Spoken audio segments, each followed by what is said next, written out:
So in part A, we just have to write coterminal angles with 85, and I'm going to draw a picture of 85 degrees in standard position starting from the positive x-axis.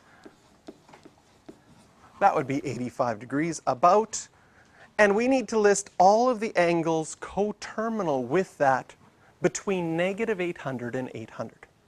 So if I started with 85 as a starting point and I added 360 to that,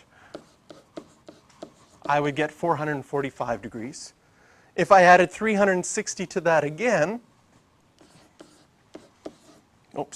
800 and... But that one's over 800, so I'm going to put a line through that because we're just trying to find the ones between negative 800 and 800. And if I subtracted 360, I'd get a negative angle, 275. If I subtracted 360 again, hoping I didn't do any mental math mistakes, I guess we can quickly check the numbers, 635, 275. Yes, we're good. And if we need to draw them all, 445 here in a different color, that would go all the way around once and then continue, end in the same spot. Negative 275 would end in the same spot.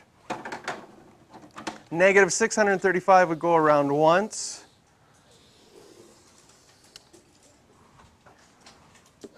And end in the same spot. If you look at this diagram later, you'll be like, what was I doodling? Did my pen run out of ink? It just looks like you drew a bunch of circles.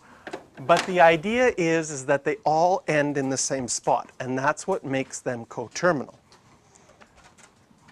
That's the list between negative 800 and 800. If we wanted to write them all coterminal angles, well, you start with your 85. And then you can add or subtract. But the reason we only write the plus, well, it wouldn't matter if you wrote the plus or the minus or plus or minus. But when you multiply by k, where k is an integer, that includes the positive and negative numbers, whole numbers. And so the plus and negative would be like subtracting. And so that would be how we would list them all.